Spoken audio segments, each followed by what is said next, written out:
You guys ready? Is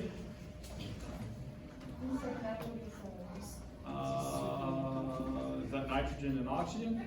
I'm trying to orient the talk towards that direction and do a low stop.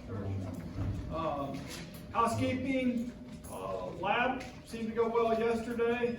For those of you who were there, yeah, kind of. And then, so don't forget to take a quiz if you're coming tomorrow. It's still open for you. And then I posted a second lab quiz for the last lab of the semester this morning. So it's due next Tuesday at 1, and then there's the grace to Thursday at 1. So anyway, if you guys can get the lab quiz done, that would be wonderful. There is a quiz Friday, chapter quiz over 7 and 8. And we will not have class Friday, it'll be the quiz. It's 1 hour window, and like I said, it's about 20 questions. And so please don't forget to do that. Is it due like during class? It actually is due on Saturday at 1. You have a 24-hour window to take that. So, okay. So that's why I think I set it up. If it's different than that, please let me know. That was my intention. Okay. So, course evaluations closed this Friday. We need a couple more. Right? If you haven't done it, please do. Please, please, please. And then we'll be over that threshold to get 5 bonus points on the test. So, yeah. And if we're, really close and like a percentage point off, then I would probably go ahead and push that through. Okay, just let you know that. But please do them if you get a chance. All right, and then anything else? We got the quiz. We got the final will be online. We've already mentioned that. But if you didn't happen to be here, then we will do it in the same fashion.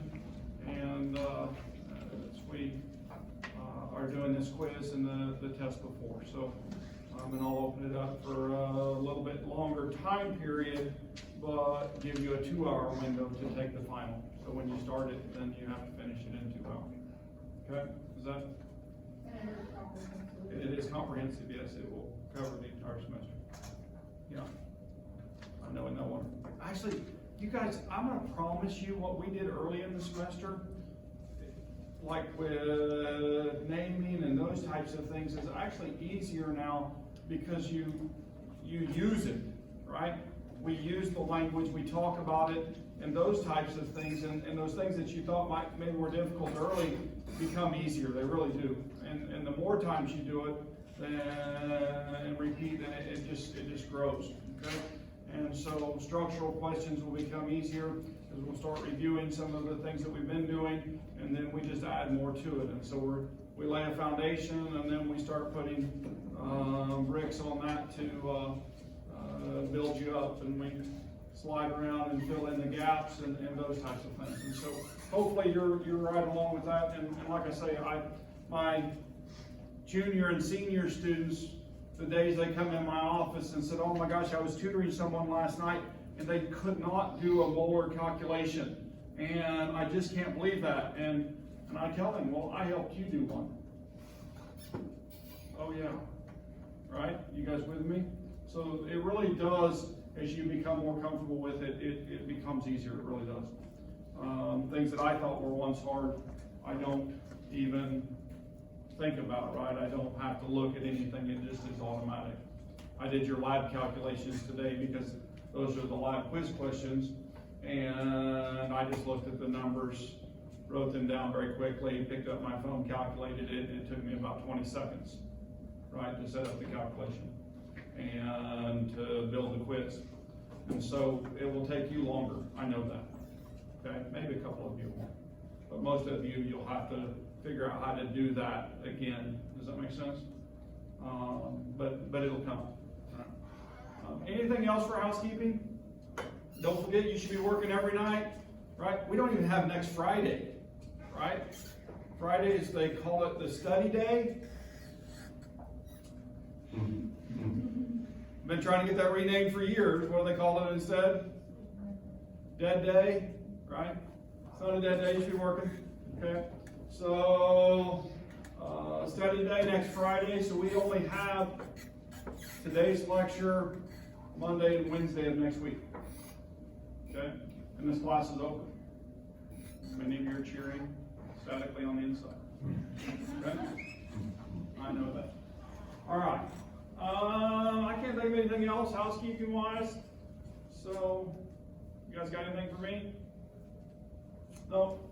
I think we were talking about how aromatic structure changes the nature of molecules. Okay? So when I have resonance like I do in an aromatic structure, it changes the way bromine, for example, reacts with a double bond. Okay?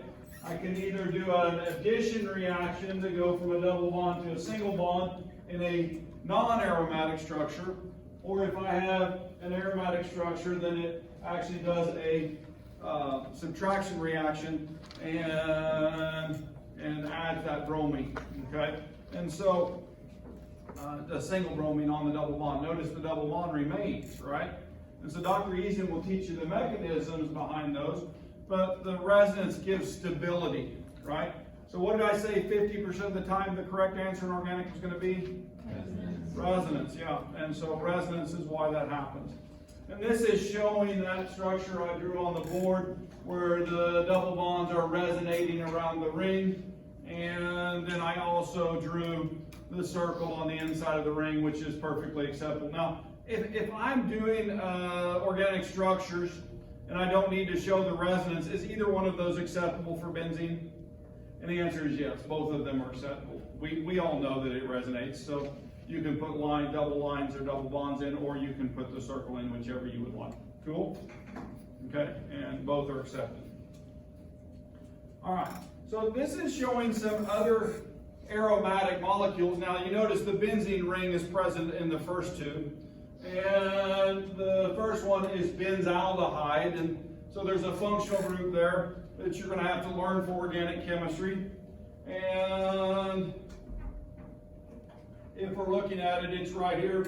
You notice there's, what do we call a carbon and an oxygen put together? A carbonyl, right? So there's a carbonyl carbon, and on that, instead of being another carbon, is a hydrogen. So whenever you see that, right, that carbonyl with a hat, right? You guys with me? Then that's an aldehyde. Okay? And you notice aldehyde has what letter in it? H? No, I don't know. That's one of the things I used when I was doing it, so I'm trying to give that to you, right? And then there's another structure that's very close. It's called a ketone. Okay? And so a ketone would have a carbon right there, and additional hydrogens or additional carbons going on. And so that ketone is a carbonyl in the middle. Now there's a nerdy band. Okay, they're actually pretty good. Some of the musicians have changed throughout the years, but mostly the same core group. There's a biannual chemistry education meeting, and so they have a banquet every year, and the highlighted band is aldehyde and the ketones. Get it? Yeah. All right. So anyway, but this is benzaldehyde because it has a benzene ring on it, and the aldehyde. And then this is what we call a methyl group, right? And when I have a methyl group and a benzene ring, then we call that toluene.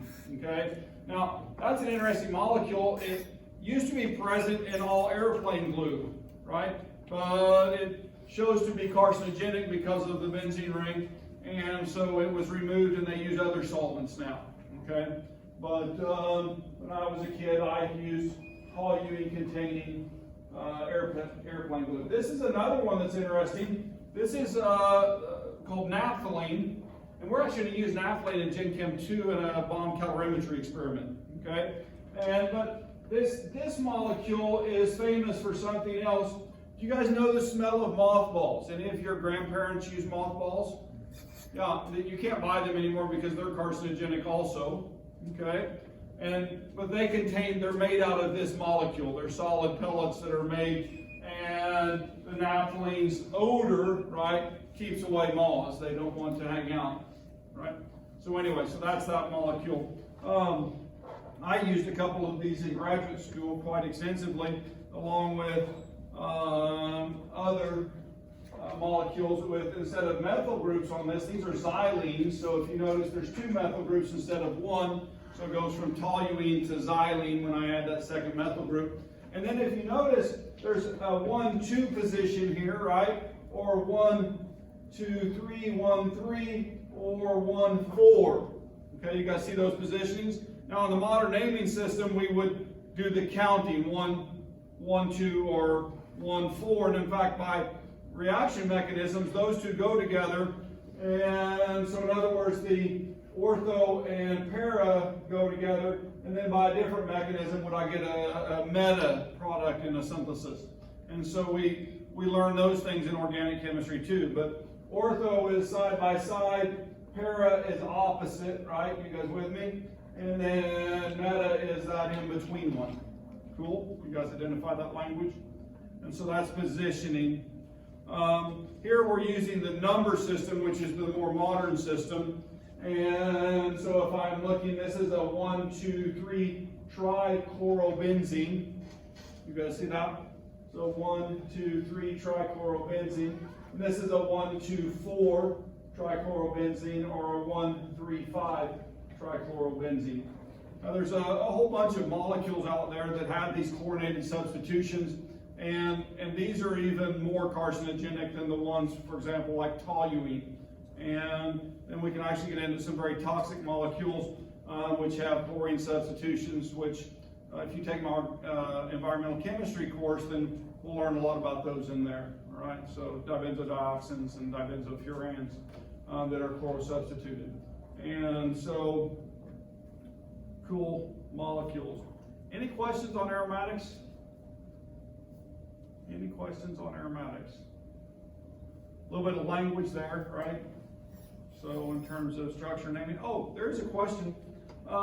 There's something wrong with one of the structures on this page. How many people can see that? Yeah, which one is it? The third one, the 1,3,5 trichlorobenzene is not 1,3,5 in the space fill that's shown there, right? Or ball and stick inside the space fill. But anyway, so yeah, that's an error in the book. In fact, I'm going to show 2 of those today.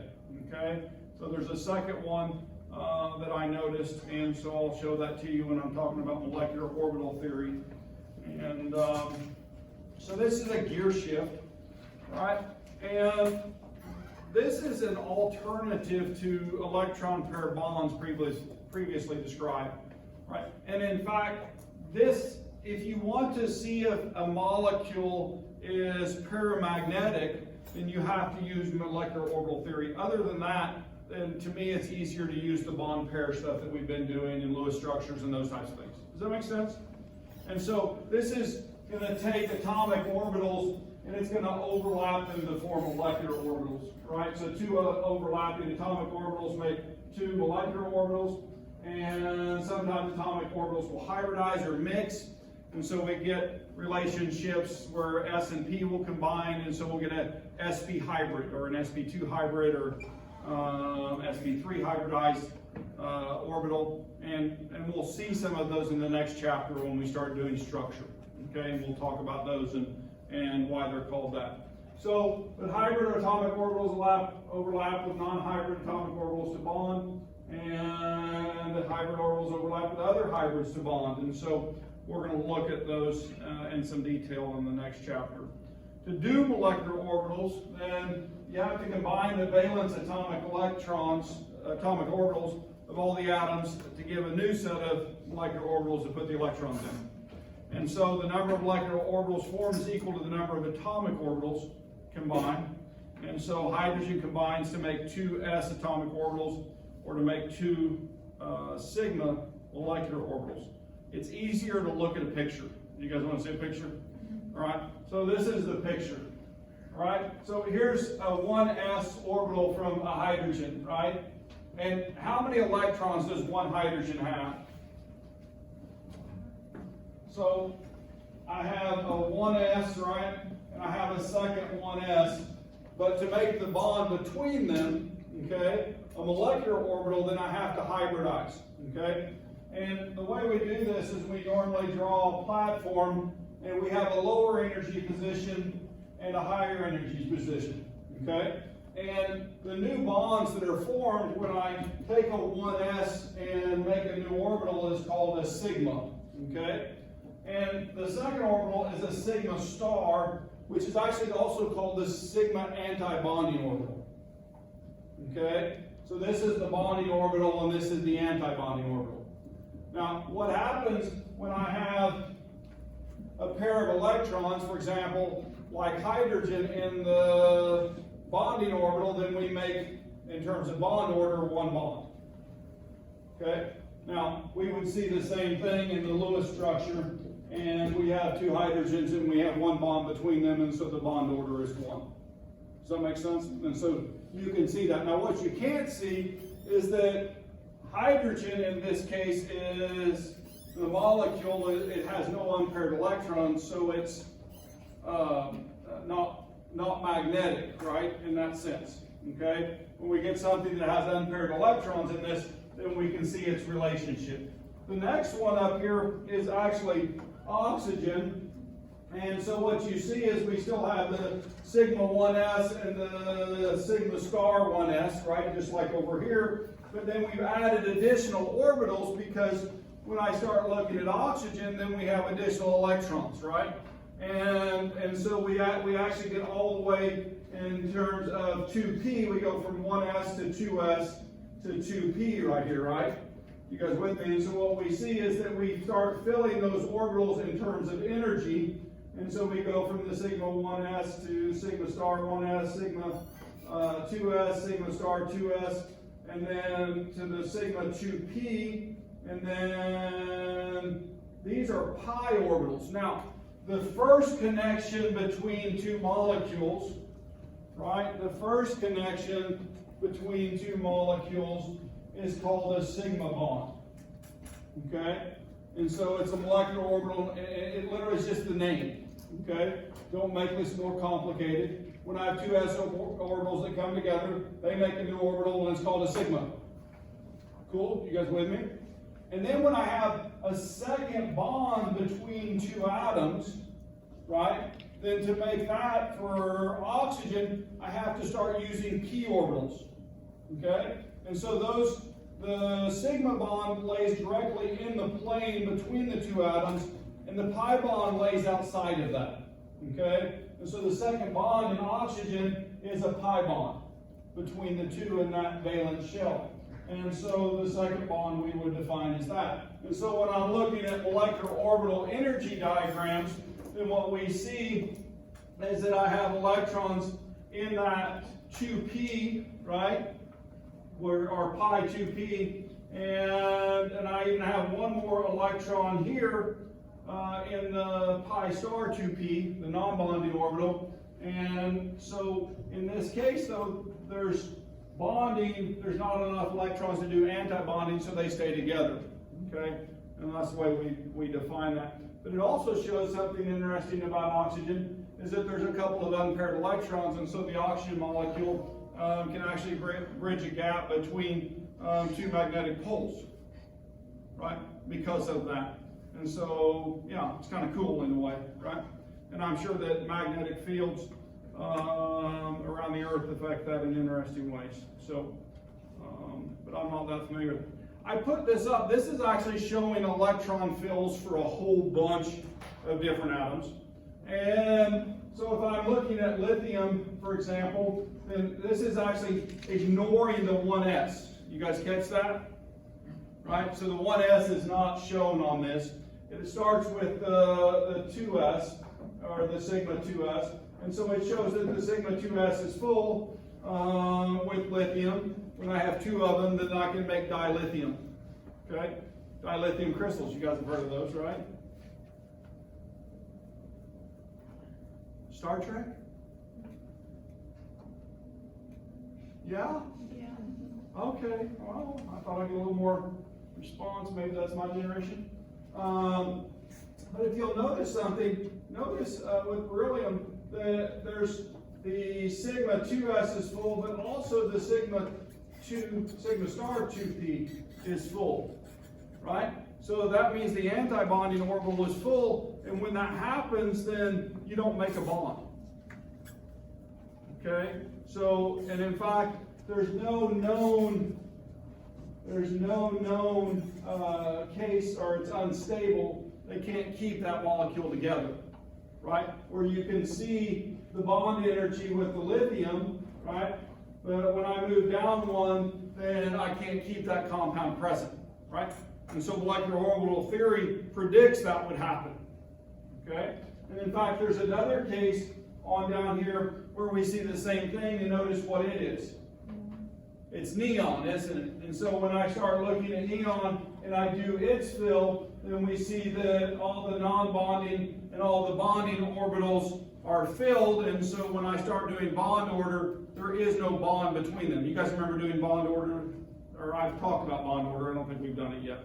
But anyway, so this is the relationship that we're trying to see. Now there is an error on this table, okay, in the textbook. And you guys see that 2p right there? That's supposed to be a 2s.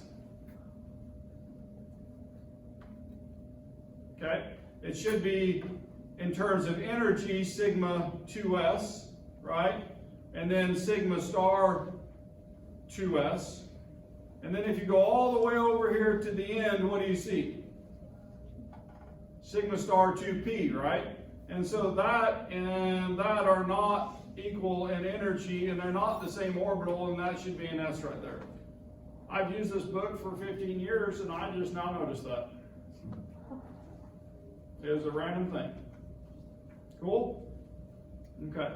So hopefully this is helpful when you're asked to do some of the fills on sampling. Then this is a very useful table. Does that make sense? Yeah. So, all right. This is just showing some of the orbitals that if I take two p's and combine them, right, then the bonding orbital, doesn't that look cute? It's got two little ears on the outside, and if we put a big smiley face on that, it would look like a baby. And then here's the anti-bonding orbital, so the electrons reside on that outside, and the anti-bonding orbital, so they combine and they make two new orbitals in that relationship according to molecular orbital theory. And so this is calculating the densities of the regions. And then this is actually for the this is the X. And if we do the Y or Z, then what happens is those end up on the outside, and an arrangement we'll show in the next chapter. Okay? And so we'll show those pi bonds and those relationships in the next chapter. So, cool? Questions? All right. And this just puts a whole bunch of different relationships, and you can do the same thing for pi bonds. Or for them pi combined. But I can have sigma bonds. So wait a minute, let's go back on language just a second. When I talk about sigma bonds, I'm talking about which bond between two atoms? The first bond. Okay? And if I have a double or a triple bond, the remaining bonds are what? Pi bonds. That's an important concept right there, right, to understand. And this is just saying that I can have sigma bonds which take two s orbitals and make them. Or I can take an s orbital and an sp3 orbital, right? And we'll look at sp3s. That's a carbon makes an sp3 very commonly, okay? When a carbon has four bonds and it's in its tetrahedral shape, it's an sp3 hybrid, right? Because four orbitals came together to make four new orbitals to bond with, right? That's the way to look at that or talk about that. And, or I can have an sp3, that would be two carbons bonded together, right? And then they would either have other carbons or hydrogens on them to fill out the other two spots, okay? And so like in a fatty chain or something along that line. And so on. I mean, I can just continue to give examples, but the best thing I think is to look at the structures in the next chapter and to start building those and to learning the names of those and then the hybridizations that follow with that, okay? So anyway. So sigma bond is the first bond, the pi bond is the second bond, and we'll look at more directly at that pi bond in the next chapter. this is just showing those two s orbitals overlapped, and so this overlap region, we now have a name for it. It's called sigma. Okay? It's now called sigma. All right. Bond orders. And so when I start looking at bond orders, then I like to actually do the bond order with a Lewis structure and actually count those bonds. And that way, with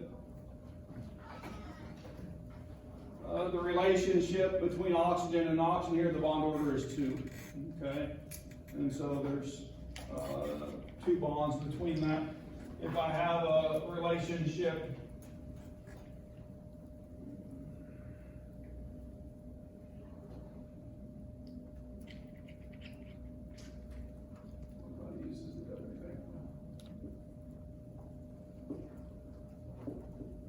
So I need you guys to do the sulfur dioxide Lewis structure. So this is good practice.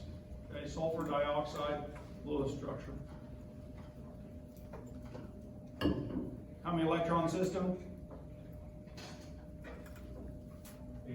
18.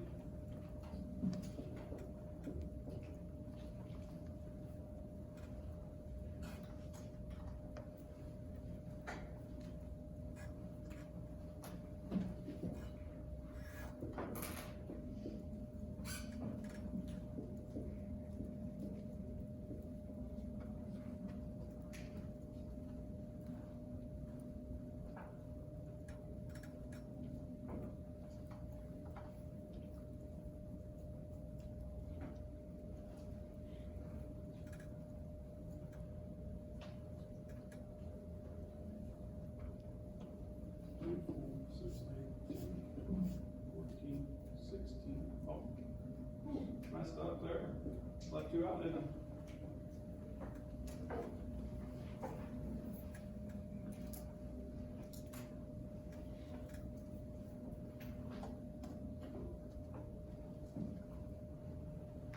So to do the bond order on sulfur dioxide, then there's 2 positions, right? So there's 1, 2, 3 bonds. 3 divided by 2 is 1.5. So the bond order on this is 1.5. That's in my mind, the best way to do this. Okay? So you just have to be able to count the number of bonds and then divide by the positions.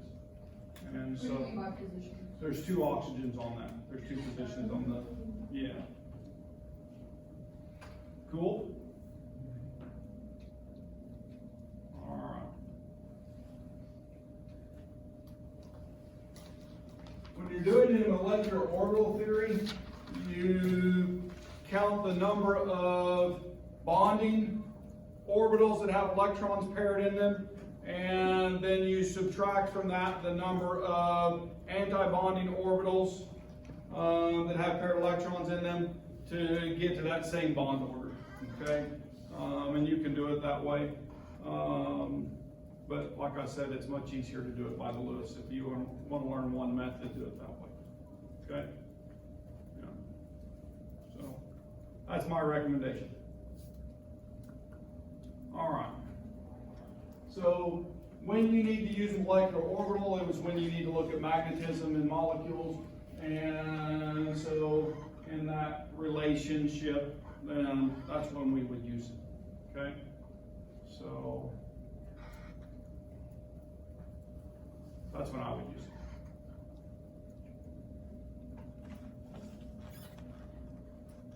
Questions, comments? Guess what? Chapter 8 is done.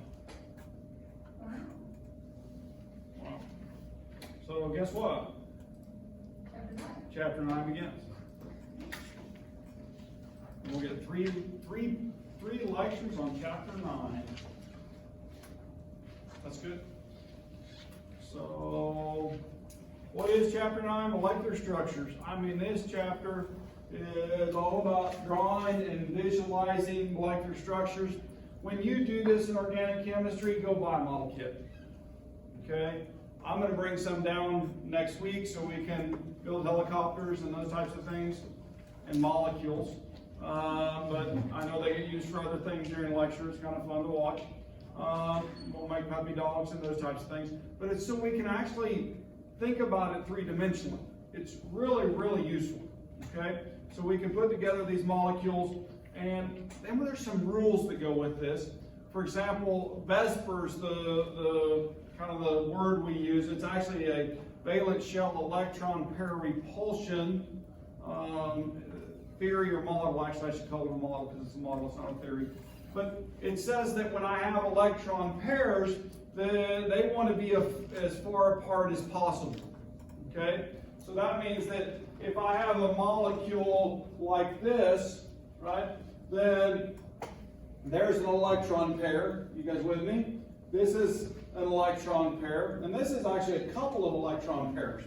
And so what happens to get those as far apart as possible, right, then they actually go into a three-dimensional form. It's called trigonal planar.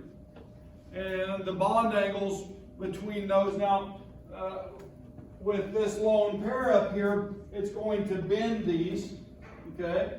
And so when it's electron pair geometry, it's trigonal planar. But when we start looking at the molecular structure, it's the same as water. It's called bent. Okay? You guys ever heard of bent, or angular would be another word. And so based on our use of Vesper, then that's what it would predict for that structure. Okay? Now there's other things that influence structure, such as steric hindrance and those types of things, where there's large things that might have more electronegative or more electropositive, and they'll pull apart or push away to change those bond angles slightly. And we'll see that when we start doing things like crystallography, where we get the average bond angles for all the atoms in a molecule. And so, but we can predict most of those, and we can get really close to the actual structure of the molecule. Does that make sense? You guys with me? So anyway, we'll also learn more about hybridization, and notice sigma and pi show up, right? What are sigma and pi? They're bonds, and the first bond and the second and third bond are pi bonds. So we'll learn more about those and how to utilize those to make molecules and look at structure. Right? And then we'll also, once we learn structure, then you can start using structure in our knowledge of the periodic table, right? And when I have something that's more electronegative attached to something that's more electropositive, then we can start seeing polarity from our structures. Right? So you can look at it and say, oh, that's polar, oh, that's nonpolar. And that becomes useful in understanding how molecules interact. And anyway, so we'll work on that in this chapter too. This is probably the most valuable chapter for organic chemistry, okay? Other than knowing the names of the functional groups and those types of things. But this is just some questions that actually can be answered with what we're about to study. Okay? And questions like, why are substances toxic? Right? It's structure.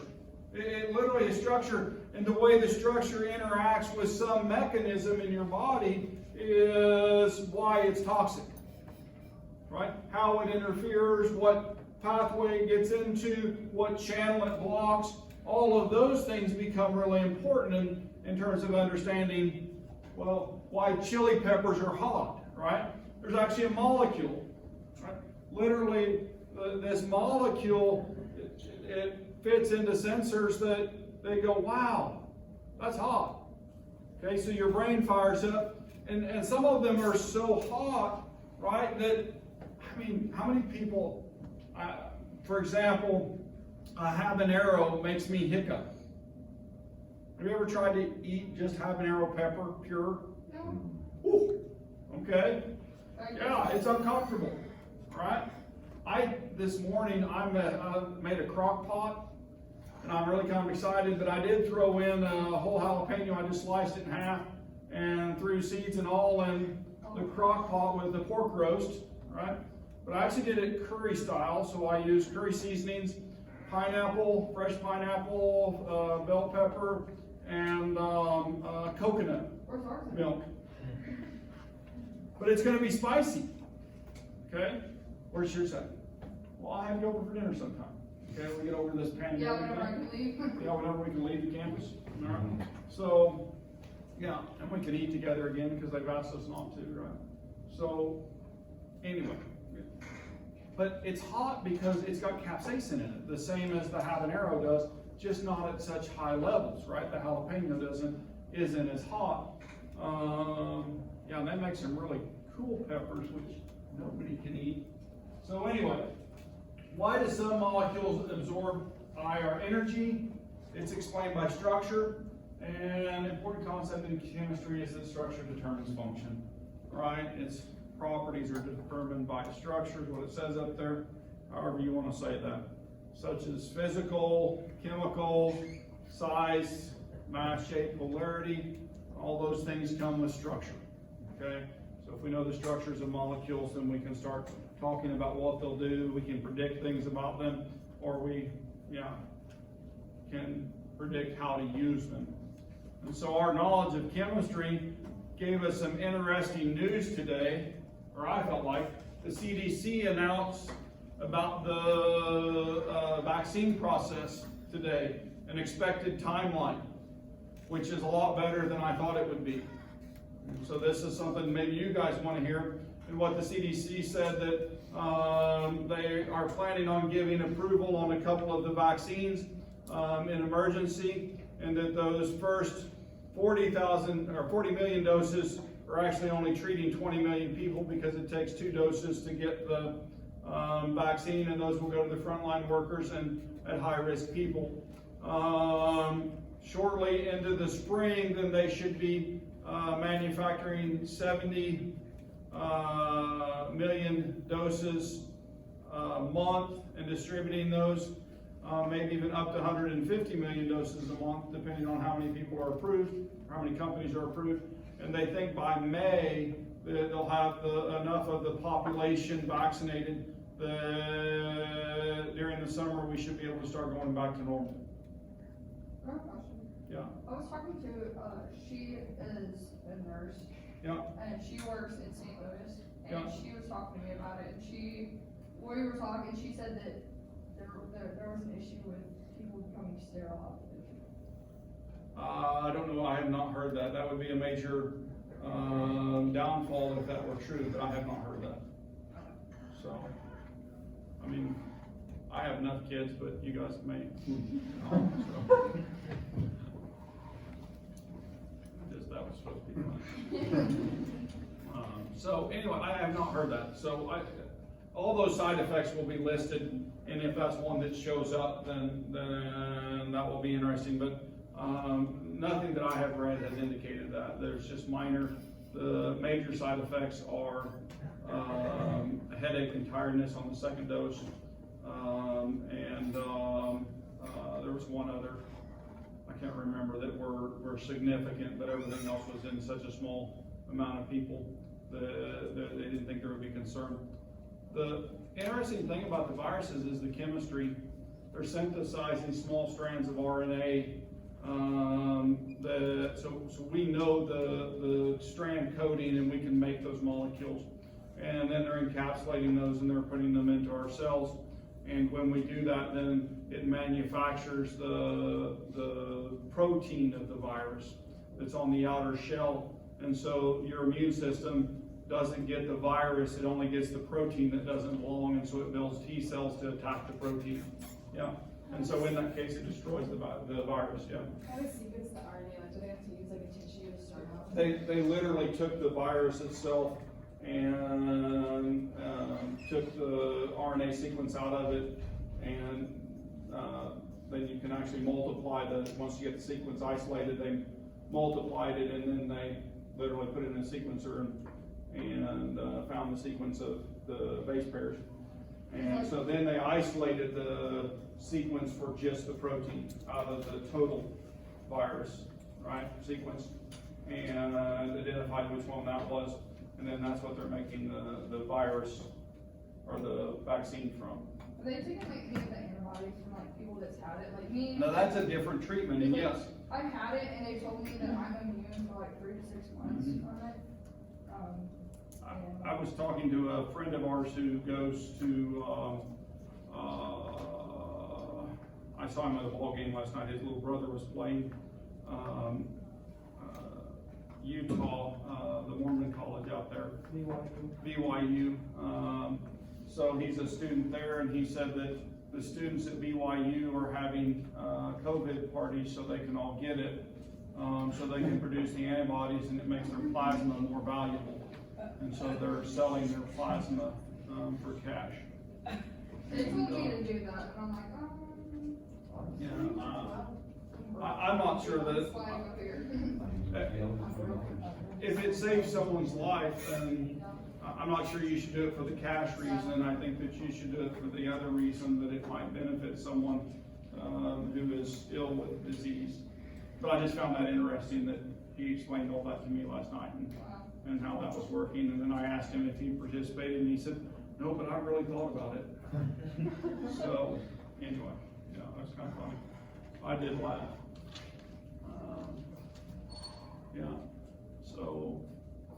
So chemistry, understanding the structure of RNA, the molecule, right? Which we have a tendency to, it's now a crossover. You guys realize that molecular biology and chemistry are literally linked together there in that understanding. And so the molecular biologists are now doing molecular biology not based on organelle or structure of the cell, but literally based on the chemistry of the cell. And so a strong background in biochemistry or molecular biology has a lot of overlap. And so it's really kind of cool in my mind how that happens. And just like we cross over with physics also on the atom side of chemistry, where we're studying individual atoms, bonding, and those types of things. Not so much for structure, but for energy and those types of things. So anyway, a lot of overlap. Structures. We have molecular shapes. I'm going to start with a few. And so I'm going to start with linear, trigonal, planar, and tetrahedral. And really to do this, you really need some model kit, right? And so when I have two things in a straight line, right, then their relationship is linear. That one's pretty easy to see, okay? But when I get things on trigonal planar, looking for a center here. There we go.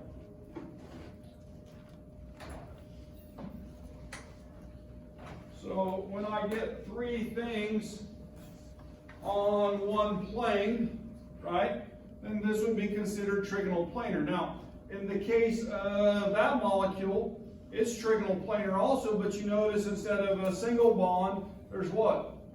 A double bond in that, right?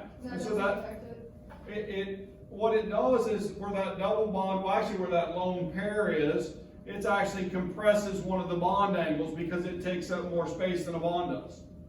Okay? And so the bond angle between the two oxygen is a little bit smaller than the bond angle here. So this one would be compressed because of that lone pair of Would it still electrons. be considered a trigonal planar?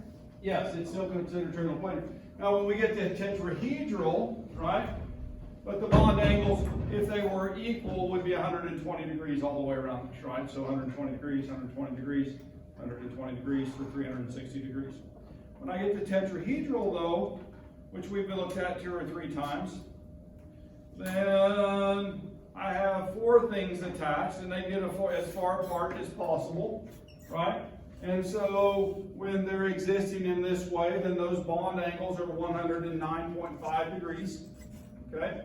Now, if I take off one of these and replace it with a lone pair of electrons, then that pushes these bond angles down to about 107, right? If I put 2 lone pairs up here like water, then the bond angle here is compressed all the way down to 104.5, I think, something along that line. I don't have those memorized, but I know it's very close to that. Structurally, then, you can see that there's changes that occur when I have lone pairs present, right?